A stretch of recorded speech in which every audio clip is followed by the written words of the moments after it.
جو انبیاء کرام ہیں، جو مقدس کتابیں ہیں، ان کے اوپر کوئی بھی دنیا میں جو ہے کسی قسم کی بھی کوئی ایسی بات نہیں ہونی چاہیے کہ جس سے کسی کی دل آزاری ہو۔ وہ کوئی بھی مذہب ہو سکتا ہے، وہ کوئی بھی مقدس ہستی ہو سکتی ہے۔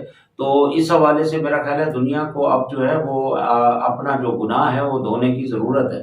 اس میں گناہ جو ہے وہ بلا شبہ جو فتنہ اس اٹھانے والے ہیں، یعنی وہ سامراجی چالیں جو ہیں وہ گناہ گار ہیں اس میں۔ تو وہ چاہیے کہ وہ خود جو ہے وہ پہل کریں۔ جائی صاحب، دین اسلام جو ہے وہ دنیا کا سب سے بڑا مذہب ہے، اور ہمارا یہ ایمان ہے کہ وہ سچا مذہب ہے۔ تو آپ کا کیا خیال ہے کہ یہ ہمارا جو ہمارے جو مسلمان جس سائٹ پہ جا رہے ہیں، یا جو ہمارے سچے دین کو جس سائٹ پہ لے کے جا رہے ہیں، آپ کا کیا خیال ہے اس میں ہمارے بڑوں کی کمزوری ہے، یا ہمارے مسلمان ملکوں کی کمزوری ہے، یا ہمارے مسلمانوں کی اپنی کمزوری ہے؟ ہمارے جو مسلمان ممالک ہیں، اگر وہ سارے اکٹھے ہو جائے اور اقوام متحدہ میں یہ ایک قرارداد پاس کر لے، تو آپ کا کیا خیال ہے کہ یہ فسادات اور یہ گلے شکوے کم نہیں ہو جائیں گے؟ میرا خیال ہے کہ اگر یہ کام ہو گیا تو ہم جیسے لوگوں کو پھر اس طرح پروگرام کرنے کی ضرورت ہی نہیں ہے۔ جی بالکل، آپ ٹھیک کہہ رہے ہیں کہ اصل میں جو ہم مسلمان ہیں، ہم نے اسلام کو اس طرح سے سمجھا نہیں۔ پہلی بات جو پریکٹیکل، اصل میں اسلام جو ہے نا وہ آپ کو پتہ ہے سب سے لیٹسٹ مذہب ہے۔ جی بالکل، آپ جانتے ہی ہیں، پہلے وہ بے شک کرسچینٹی پہلے کا ہے، پھر جوداازم پہلے کا ہے، ہندوازم تو اور بہت پہلے کا ہے۔ جی تو اسلام جو ہے وہ لیٹسٹ مذہب ہے، اور اسلام کی جو سب سے بڑی کوالٹی ہے وہ پریکٹیکیبلٹی ہے۔ جی، یعنی اسلام کی جو تعلیمات ہیں وہ عمل پر اکساتی ہیں۔ تو اسلام کہتا ہی ہے، بلکہ ایک دانشور گزرے ہیں جنہوں نے قرآن پاک کا ترجمہ بھی کیا تھا انگلش میں، محمد مارمدیوک پتھال، یہ انگلینڈ کے ایک اسکالر تھے اور مسلمان ہوئے، پھر ان کا نام محمد مارمدیوک پتھال بنا۔ تو وہ کہتے ہیں کہ Islam is nothing if not practical, یعنی اگر اسلام پریکٹیکل نہیں ہے تو وہ اسلام نہیں ہے۔ اسلام نہیں۔ تو بیسیکلی مسلمانوں کو چاہیے کہ وہ جو کچھ تعلیمات رات دن جو ہے وہ سناتے ہیں یا تبلیغ کرتے ہیں ایک دوسرے کو، اس پر عمل بھی کریں۔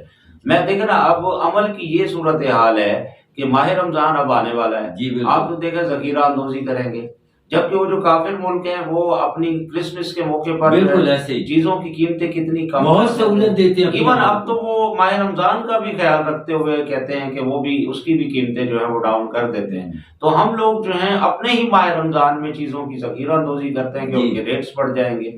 تو اس طرح کے جو مسلمان ہیں ان کو مسلمان کہنا میرا خیال ہے یہ باعث ہے۔ اس میں صاحب وہ جو ہے وہ عمر لاؤ پہ یقین رکھتے ہیں، اور میرا خیال ہے کہ وہ جو چیز ہمیں اڈاپٹ کرنی چاہیے تھی وہ انہوں نے اڈاپٹ کر لی ہے، اور وہ آج کل کہاں پہنچ گئے ہیں۔ تو اس میں ان لوگوں کو یہ شعور ہونا چاہیے کہ اسلام میں صرف دو چیزیں ہیں، نیکی بدی، درمیان کا راستہ کوئی نہیں ہے، یا تو آپ نیکی کے ساتھ ہیں یا پھر بدی کے ساتھ ہیں۔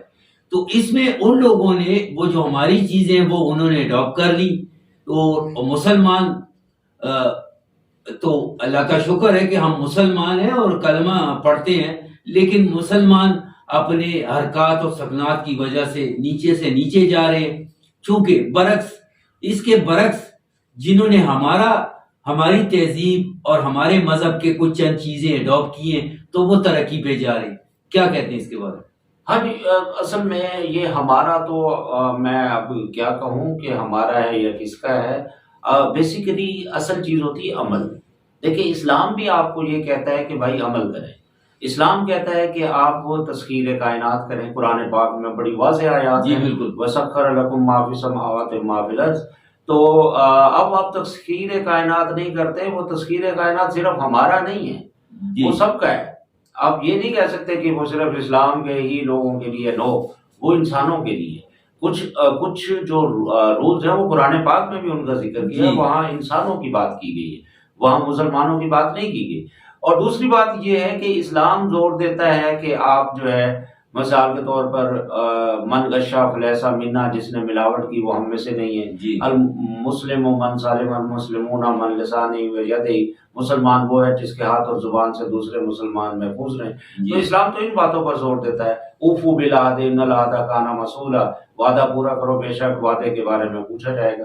تو اسلام یہ کہتا ہے، اسلام پریکٹیکل بات کرتا ہے، وہ کہتا ہے کہ آپ تسخیر کائنات کریں، آپ جو ہے جھوٹ نہ بولیں، بلکہ جھوٹے کو تو مشرک سے بھی زیادہ خطرناک، اور قرآن پاک میں جھوٹے پر لعنت دی گئی ہے، لعنت اللہ علی الکاذبین۔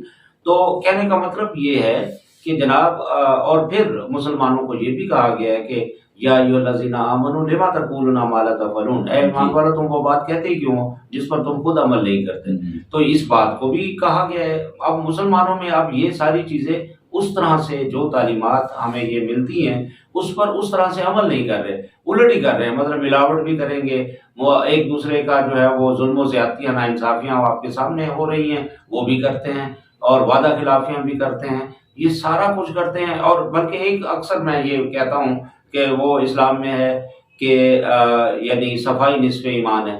اب صفائی نصف ایمان ہے تو آپ صفائی کا حال دیکھ لیں کہ آپ ذرا باہر گلی سے باہر نکلیں، دیکھیں کیا صفائی کا حال ہے۔ تو کہنے کا مطلب یہ ہے کہ ہمارے جو اعمال ہیں وہ بالکل اسلامی تعلیمات کے الٹ ہیں، اور جب وہ اسلامی تعلیمات کے الٹ ہیں تو اس کے نتائج بھی الٹ ہی آ رہے ہیں۔ جی تو ہم جو ہے وہ باتوں میں تو بڑا مطلب باتوں میں ہم پوری دنیا آسمان زمین کے کلابے ملا لیتے ہیں، لیکن عمل میں ہم پھسلی ہو جاتے ہیں۔ ہم لوگوں کے لیے ایک ہی مثال کافی ہے نا، آپ دیکھیں نا، وہ ہے رب العالمین، رب المسلمین نہیں، جی اس کے بعد رحمت العالمین، رحمت المسلمین نہیں۔ جی جیسے کہ ایک مثال ہے نا، ایک پچھلے دنوں کسی اسکالر کے منہ سے میں نے سنا تھا، بڑی پیاری اور اچھی بات تھی، کہ وہ کہتے ہیں کہ جی آپ صلی اللہ علیہ وسلم کا نام لیتے ہوئے پہلے زبان صاف کرنا ہے۔ بھائی زبان کیسے صاف کرنا ہے؟ انہیں کہا لا الہ الا اللہ، اس سے زبان صاف ہوتی ہے، محمد رسول اللہ، پھر آپ نام لیں۔ تو جب اتنی بڑی مثالیں ہیں ہمارے پاس، تو پھر ہم نے مذہب کو کیوں تقسیم کیا؟ اور اب دیکھیں، ہم اپنے ٹاپک سے تھوڑا سا ہٹ رہے ہیں۔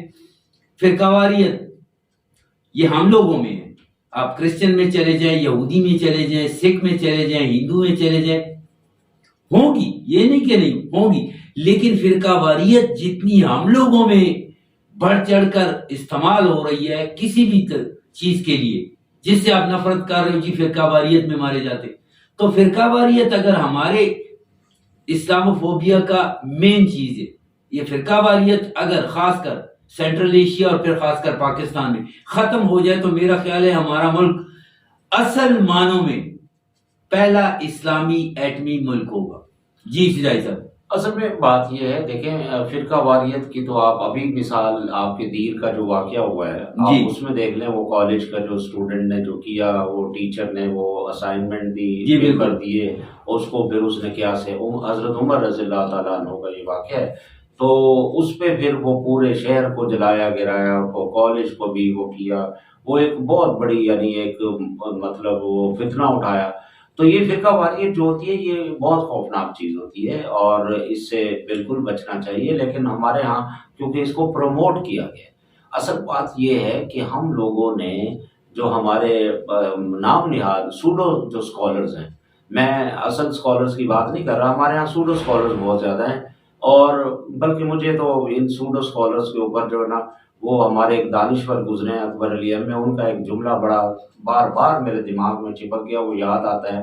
وہ کہتے ہیں کہ مغرب نے چند سائنسدان پیدا کر کے پوری دنیا پر حکمرانی حاصل کر لی ہے، اور آپ نے ہزاروں لاکھوں خطیب پیدا کر کے ان کے غلام بن گئے۔ تو کہنے کا مطلب یہ ہم نے خطیب تو بہت پیدا کیے، لیکن ہم نے جو ہے وہ صحیح معنوں میں جو سائنسدان ہیں، جو ٹیکنالوجسٹ ہے، آج دنیا میں سائنسدانوں اور ٹیکنالوجسٹ کی جو ہے وہ اہمیت بہت زیادہ بڑھ گئی ہے، کیونکہ دنیا بڑی ٹیکنیکل ہو چکی ہے۔ تو ہم نے ان چیزوں پر زور نہیں دیا، ہم نے فرقے بنائے، ہم نے لوگوں کو تقسیم کیا۔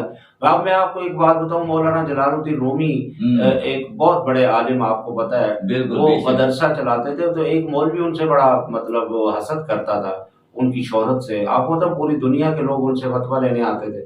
تو اس نے نا ایک شخص کو 3 سوال دے کر بھیجا کہ مولانا، اصل میں مقصد تھا نیچا دکھانا۔ پہلا سوال کیا ہے کہ آپ 72 فرقوں پر یقین رکھتے ہیں؟ مولانا نے فرمایا ہاں میں یقین رکھتا ہوں۔ آپ کے خیال میں کون سا فرقہ حق پر ہے؟ انہوں نے فرمایا کہ میرے خیال میں سارے ہی فرقے حق پر ہیں۔ پھر تیسرا سوال اس نے کیا، پھر تو آپ مرتد ہو گئے؟ انہوں نے کہا مجھے آپ کی اس بات سے بھی اتفاق ہے، یعنی مولانا جلال الدین رومی فرماتے ہیں کہ جتنے بھی فرقے ہوتے ہیں ان میں کوئی نہ کوئی صحیح بات بھی ہوتی ہے، ساری غلط نہیں ہوتی. ہمارے یہاں کیا کیا جاتا ہے کہ ہم ایک فرقے والا کہتا ہے کہ میں 100% ٹھیک ہوں اور باقی سارے غلط ہیں. اور بھائی تم اگر ٹھیک ہو تو کیا تم اللہ میاں سے کوئی سرٹیفکیٹ لے کر آئے ہوئے ہو؟ اب اس سے پوچھا جائے کہ تم اگر ٹھیک کہتے ہو کہ تمہارا عقیدہ ٹھیک ہے تو کیا تمہیں اللہ تعالیٰ نے سرٹیفکیٹ دے دیا؟ اگر دے دیا تو پھر تو ٹھیک ہے، اگر نہیں دیا تو پھر اللہ بہتر جانتا ہے کہ کون حق پر ہے کون نہیں. میں شجاعی صاحب کچھ عرصہ پہلے میں نے آپ کے منہ سے یہ رومی کا یہ ایک فکرہ سنا تھا جس نے میری پوری زندگی کو بدل دیا، اور میں ابھی کوشش کر رہا ہوں بدلنے کے لیے. وہ کیا خوب کہا تھا کہ کل میں چالاک تھا تو زمانے کو بدلنے لگا تھا، آج میں عقل مند ہوں اپنے آپ کو بدل رہا ہوں. تو اس فکرے نے واقعی میری لائف بدل لی. شجاعی صاحب آپ ماشاءاللہ آپ دیکھنے میں تو انسان ہے، لیکن انسانوں میں بھی جو ہے نا وہ علم کا اور تجزیے کا اور ریسرچ کا ایک سمندر ہے. ناظرین، اسلامی فوبیا کے بارے میں ہم جتنی بھی بات کریں تو کم ہے. اس کی جتنی بھی ہم واقعات اور تکنات آپ تک پہنچائیں، بے شمار واقعے دل دکھانے والے واقعے. میرے نبی کریم صلی اللہ علیہ وسلم پر میری جان، میرے ماں باپ، میرے بچے قربان، ان پر کروڑوں لاکھوں درود آپ صلی اللہ علیہ وسلم پر. ناظرین، شجاعی صاحب کی تلخ اور کڑوی باتیں آپ نے سن لی ہیں. یہ جتنی کڑوی باتیں ہیں، اگر آپ رات کو سوتے وقت ان باتوں پہ غور کریں تو یہ آپ کے دل کی آواز ہے، یہ ہمارے دل کی آواز ہے، یہ تمام مسلمانوں کے دل کی آواز ہے. خدا را ہاتھ جوڑ کے کہتا ہوں کہ آپ صلی اللہ علیہ وسلم کے بارے میں، اسلام کے بارے میں اور قرآن کے بارے میں جب بھی کسی محفل میں بیٹھ کے بات کریں، پوری تحقیق کے ساتھ کریں، پوری دلائل کے ساتھ کریں، سنی سنائی باتوں پہ یقین نہ کریں. تبسم خان اسلام آباد اسٹوڈیو سے آپ سے اجازت چاہتا ہے. انشاءاللہ اگلے پروگرام میں ایک نئے ٹاپک کے ساتھ آپ سے ملاقات ہوگی. جانے سے پہلے آپ سے گزارش ہے کہ ہمارے چینل کو سبسکرائب کیجئے، بیل آئیکن دبائیے، اور خاص کر میں ہر پروگرام میں آپ سے درخواست کرتا ہوں کہ ہماری کسی بھی بات پہ آپ کو کوئی تکلیف ہو یا آپ کو اچھی لگی ہو، کومنٹس میں ہمیں لازمی بتائیے. اگر ہم میں کوئی غلطی ہو تو ہم وہ غلطی دور کریں، اگر ہم کوئی اچھا کام کریں تو ہم کوشش کریں گے اس کو مزید اچھا بنانے کے لیے. آپ کا اپنا چینل ہے عاصم شجاعی آفیشیل چینل، دیکھنا نہ بھولیے گا. اجازت دیجیے، اللہ حافظ.